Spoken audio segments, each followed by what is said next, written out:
स्वागत है सभी दोस्तों का ज्ञान की नगरी चैनल में। हर रोज की तरह आज एक फिर नया किस्सा लेकर आया हूं आपके लिए। आज जो किस्सा आपके साथ साझा किया जाएगा वो किस्सा हजरत सूफी दरवेश शेख फरीद मसूद शकरगंज रहमतुल्लाह अलैह और हजरत ख्वाजा मोइनुद्दीन चिश्ती अजमेर शरीफ वाले सरकार जी का है। बाबा फरीद जिस वक्त अपने मुर्शिद की तलाश में घूम रहे थे तो उन्होंने कई गांव और कई शहरों की यात्रा की। जब कोई बोलता उनको कि किसी शहर में कोई फकीर है तो वो वहीं चले जाते इस आस में कि हो सकता है कि वो फकीर मेरे मुर्शिद बन जाए। तो एक दिन की बात है, जब बाबा फरीद अजमेर शरीफ में गए तो उन्होंने देखा कि ख्वाजा पीर एक सूखे हुए दरख्त के साथ बैठे हुए थे। तो देखते ही मन में विचार आया बाबा फरीद जी के कि ये कैसा फकीर होगा जो एक दरख्त के साथ बैठा है सूखे हुए, और दरख्त सूखा ही है। इतनी बात बाबा फरीद जी ने जब अपने मन में सोची तो उसी वक्त ख्वाजा पीर ने एक तरफ दरख्त की ओर देखा, वो पूरे का पूरा दरख्त हरा हो गया। तो फिर जब बाबा फरीद जी ने जे कौत को देखा तो बड़े हैरान हो गए कि ये कैसे हो गया।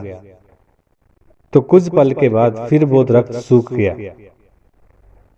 तो बाबा फरीद जब ख्वाजा पीर के पास बैठे तो उन्होंने एक बात बोली, ए फकीर, एक नुक्ते की बात आपको बताता हूं। जब भी कभी किसी उल्मा की महफिल में जाओ तो अपने मन और दिल को काबू में रखो।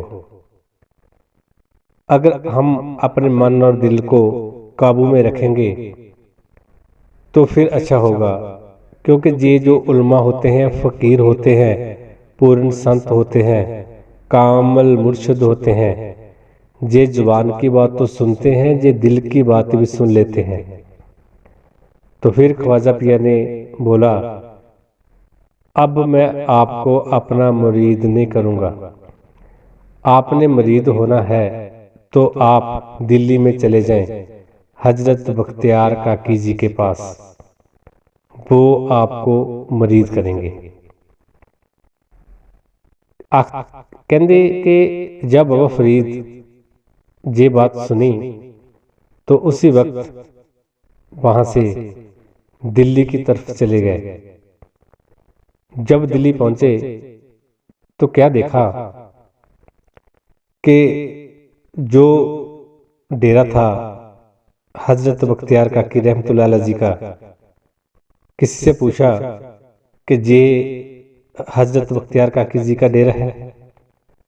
तो लोगों ने बताया यही है। तो जब सामने खड़े बख्तियार काकी जी को देखा तो उनकी जो उम्र थी बाबा फरीद जी थे कम थी। तो फिर मन में वही ख्याल आया कि एक छोटी सी उम्र का जो बच्चा है ये मेरा गुरु कैसे हो सकता है। जब ये सोचा तो उसी वक्त बख्तियार काकी जी अपने हुजरे में गए, और जब बाहर आए तो उनके बहुत लंबी सी दाढ़ी और सभी सिर के बाल जो सफेद हो गए। तो बाबा फरीद ने जब ये कौत को देखा तो चरणों में गिर पड़े और माफी मांगी कि आज के बाद ये मैं कभी नहीं करूंगा, मुझे माफी दे दी जाए। तो फिर हजरत बख्तियार काकी जी ने उन्हें माफ किया और अपने कदमों में रखा। तो कई साल तक उन्होंने उनकी खिदमत की और रूहानियत का ज्ञान जो हजरत बख्तियार काकी जी के पास से लिया। तो ये किस्सा आपके लिए शेयर किया है कि अगर हम कभी भी किसी उल्मा के पास जाएं, किसी सूफी दरवेश के पास जाएं, तो अपने दिल को काबू में रखना चाहिए, क्योंकि जो फकीर पूर्ण फकीर संत हुआ करते हैं वो जुबान की बात तो सुनते हैं और दिल की बात भी सुन लेते हैं। तो आज के लिए इतना ही, जल्द हाजिर होगा नई वीडियो के साथ। तब तक के लिए हक मुर्शिद सच मुर्शिद।